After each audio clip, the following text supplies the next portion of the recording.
la cuestión de crítica y curador es, como se dice, muy secundario, porque para mí la cuestión en este momento es cómo nosotros podemos proponer una comunidad, una población que pueda entender la cosa. Entonces, en mi caso, uno de mis intereses es ser maestro, usar en mis como cursos con mis alumnos actuales una capacidad de utilizar la media, el medio de videodanza, para enseñar o aprender cosas sobre el campo de danza en general, porque mi trabajo es más o menos generalmente involucrado con danza en vivo, con el cuerpo en vivo, pero también estoy muy interesado en las cuestiones que aparecen mientras estamos investigando el campo de danza y la cámara, danza y tecnología.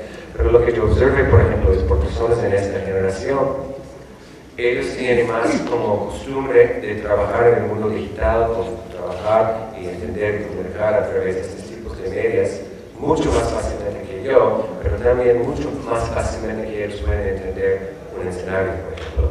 Entonces mi cuestión tiene mucho que ver con cuál es la puente a través de los hábitos muy común y fácil por una generación de jóvenes en relación con cuestiones más escénicas. Y también la otra cuestión para mí es porque el mundo es mucho más acostumbrado a ver cine. Hay un lenguaje, un serie de códigos en cine que si nosotros podemos aprender como creadores del escenario, estos códigos, estos como símbolos, estas maneras de construir una obra, a lo mejor también nosotros podemos hacer más alcance al público por los lenguajes que ellos ya están utilizando en sus procesos de aprender o interactuar con arte. Entonces, para mí, la gran cuestión, mucho antes que la cuestión de si es bueno o malo, etc., es cómo nosotros podemos utilizar como un puente a través de los diferentes tipos de artistas, públicos y generaciones.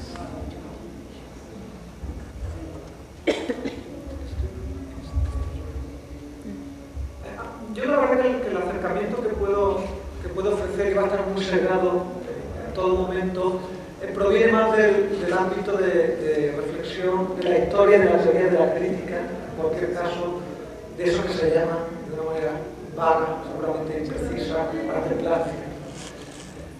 Probablemente en el colapso de la propia disciplina. A mí me interesa especialmente el lapso temporal que corre de la década de los 60 a los 70, ¿no? Donde creo que pasan varias cosas. Para la pregunta que se plantea, creo que lo que ocurre fundamentalmente es que se cruza el último crítico moderno con el primer curador. Es decir, la figura del curador no existe antes de los 60. De hecho, la primera vez que aparece como tal en la literatura en México, en la literatura especializada, fines de los 80, o sea, muy, muy tardío, en realidad, ¿sí? Es decir, lo que existía, como saben ustedes, es aquella persona que velaba por la colección, que cuidaba la colección, ¿sí? Es decir, en España se llama comisario, el término que se usaba, una connotación bastante desconcertante, suena a comisario político, ¿sí? Pero, en fin, la cuestión es que aquí hay un asunto muy interesante en el que creo que voy a insistir, probablemente acabo de dejar que hablar, pero que tiene que ver con cómo cambiaron las condiciones de producción, de distribución y de acceso. Es decir, las obras dejan de ser objetos producidos por un artista específico y recibidas por un crítico y una institución especializada en su análisis. Si se dan cuenta, en la década de los 60, al menos en las artes plásticas, lo que se toca más cercana, de una manera más cercana, hay un solapamiento. Es decir, quienes eran críticos se convierten en curadores, no sé, estoy pensando en Lucy Lippard. Lucy Lippard era crítica y sin embargo termina trabajando con Sol Levitt en la producción de obras, es curadora. Es decir, hay una ambigüedad en los roles, ¿sí?, que lleva a cuestionar la propia categoría de artista, o sea, de productor y de crítico. Es decir, creo que se ven transformadas y es paradigmático el surgimiento de la figura del curador. Es decir, el curador es alguien, curador o curadora, alguien que no trabaja directamente con las obras y que no trabaja directamente con la crítica, sino que opera con una pata, digamos así, en ambos extremos. Entonces yo sería escéptico en aceptar esa categoría, ¿no? y seguir hablando de algo así como un creador y como un crítico claramente definido. Si algo ha caracterizado la escena de la producción cultural de los 70 en adelante ha sido precisamente la indistinción de esas figuras.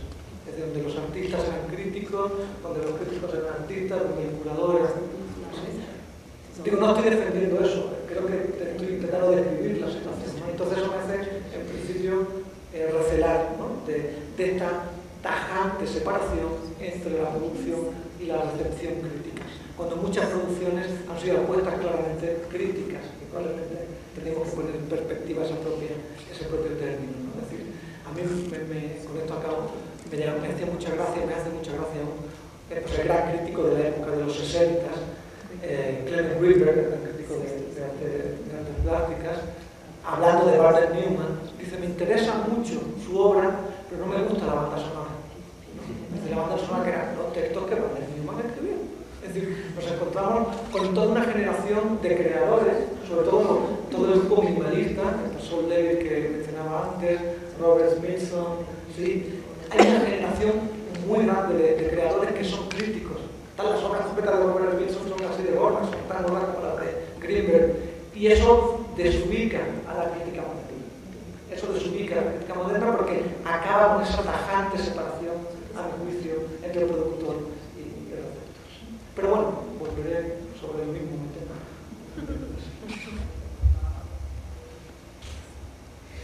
Sí, bueno, hablando un poquito acerca de esta cuestión histórica, ya bien marcado los términos de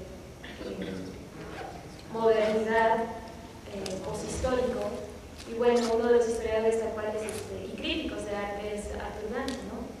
En esta cuestión, él marca esta situación de la crítica, ¿en qué momento nos encontramos ahorita?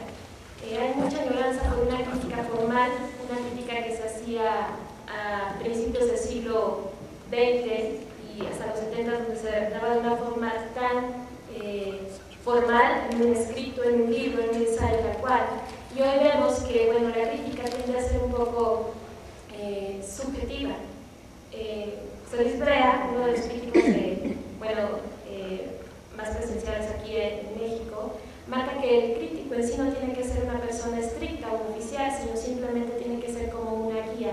Muchas veces los críticos o las críticas que se hacen en forma literaria o en periódicos y demás, se marca como esta cuestión formal, y no es tanto así, es en un sentido más de orientar a la persona y el receptor. Creo que se ha dejado a un lado esta cuestión de la relación entre la obra de arte y el receptor, y esto nos provee un bagaje grande de riqueza, sobre todo en subjetividades, sobre todo en sensaciones y en percepciones, más que nada.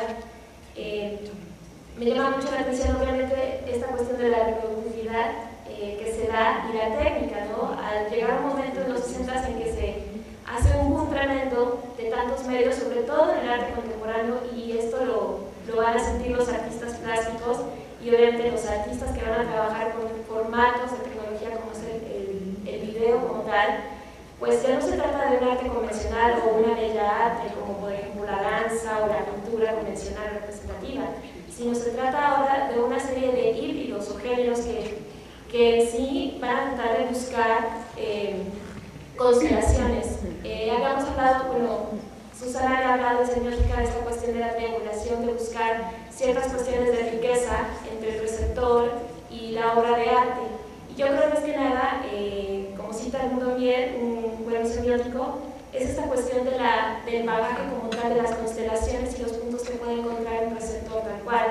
Entonces, yo creo que la biodanza en sí concierne lo que es este proceso de crítica, pero también debe ser una crítica orientada, no hay una crítica formal, creo que va más orientada a lo que siente el receptor en este caso, o el espectador como tal, y las sensaciones como tal. No es una cuestión de que se conozca la obra, sino más que nada es de sentirla e interpretarla, nunca entenderla.